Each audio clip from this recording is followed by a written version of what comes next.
राम राम जी सारा नए प्रिया mini blog में जी आपका स्वागत है। देखो दोस्तों, सुबह सुबह आ रही थी आज बारिश। मैं नहा धो के भाई मैं भी करने लगी खाटू श्याम की और बाबा की पूजा। जय श्री श्याम, जय सहारे के सहारे की, बोलो श्याम प्यारे की जय हो।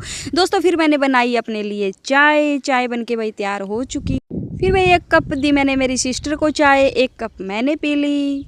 देखो दोस्तों, आपको पीनी है तो आ जाओ। फिर आप ही चल पड़े हैं भाई गौशाला की तरफ। आप ही पहुंचने वाले हैं दोस्तों गौओं के लिए चारा लेकर गौशाला में।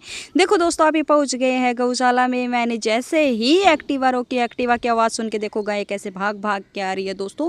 इतनी उतावली हो चुकी है ये, इतना इंतजार करती है मेरा दोस्तों। देखो भाग भाग के आती है, मेरी एक्टिवा की आवाज़ सुन के भाग भाग के आती है दोस्तों। मैंने ऊपर के ही चारा डालना स्टार्ट कर दिया दोस्तों, क्योंकि मुझे डर था कि इतनी सारी गाय है ना, पहले ही भाग के गेट के आगे खड़ी हो जाती है दोस्तों। फिर मैंने रिस्क लेके मैंने सोचा कि बाहर से तो चारा डालती हूँ तो बहुत ज़्यादा हो जाता है, मैं अंदर ही चली गई। ऊपर से नहीं भगाया गया क्योंकि सारे के गऊओं को डल भी नहीं रहा था चारा। फिर मैं भाई रिस्क लेके अंदर की साइड गई दोस्तों। फिर मैं डालने लगी अंदर से चारा गऊओं को। देखो दोस्तों, बाहर बिल्कुल भी नहीं आई। मेरे को डर था कि कहीं बाहर ना निकल जाए, लेकिन बिल्कुल भी नहीं आई। ये भी बहुत ज़्यादा समझदार हो चुकी है, क्योंकि इनको भी पता चल चुका है कि मैं रोज़ आती हूँ उनके लिए चारा लेकर। ये बाहर निकलने का नाम ही नहीं ले रही थी दोस्तों। बहुत ही शांत माहौल था। देखो मुझे ना बहुत सुकून मिलता है गौ माता के पास जाकर। एक ये गौ माता थी बिल्कुल ब्लैक कलर की। देखो दोस्तों, फिर मैंने इनका आशीर्वाद लिया पीछे से। फिर मैं इनके पूरे के पूरे सर पे हाथ फेरने लगी दोस्तों। देखो बिल्कुल शांत थी, कुछ भी नहीं कह रही थी और मुझे इतना सुकून मिल रहा था इसके सर पे हाथ फेर के कि जय हो गौ माता की, जय हो गौ माता की। फिर वही मैंने कर दिया था दोस्तों गेट बंद। देखो बिल्कुल भी ऐसा नहीं था कि फिर आप ही चल पड़े भाई पेट्रोल पंप की साइड, क्योंकि मेरी एक्टिवा में तेल नहीं था दोस्तों। देखो यहाँ पे बच्चे घूम रहे थे क्योंकि मौसम अच्छा था, बारिश हो चुकी थी। आप पहुँच गए दोस्तों पेट्रोल पंप पे।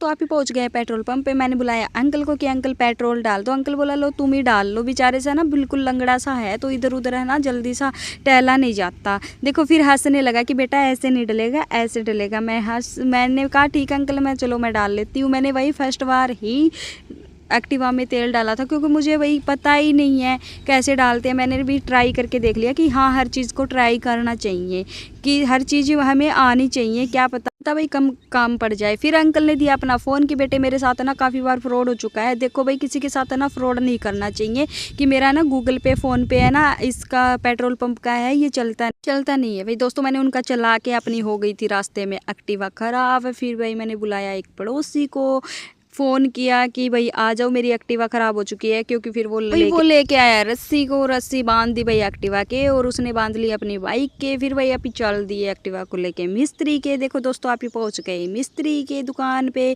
मैंने पहले भी मिस्त्री को बोला था दोस्तों कि मेरी एक्टिवा ठीक कर दो, ठीक कर दो। मैंने काफ़ी बार रिक्वेस्ट करी थी मेरी सर्विस कर दो, एक्टिवा की ठीक कर दो। मिस्त्री हंसने लगा, बोला अब की बार तो तुमने पूरा का पूरा एक्टिवा का बिट्ठा बैठा दिया है। मैंने कहा मुझे नहीं पता मिस्त्री, अब आप जिम्मेवार हो इस चीज़ के, मैं नहीं हूँ। फिर वही मिस्त्री ने हाँ कर दी कि आज आपके एक्टिवा खड़ी करनी। पे ना कर दी है एक्टिवा खड़ी भाई, कल लेके जाएंगे गाइज। देखते हैं कल मिलते हैं गाइज इसी टाइम अपने व्लॉग में।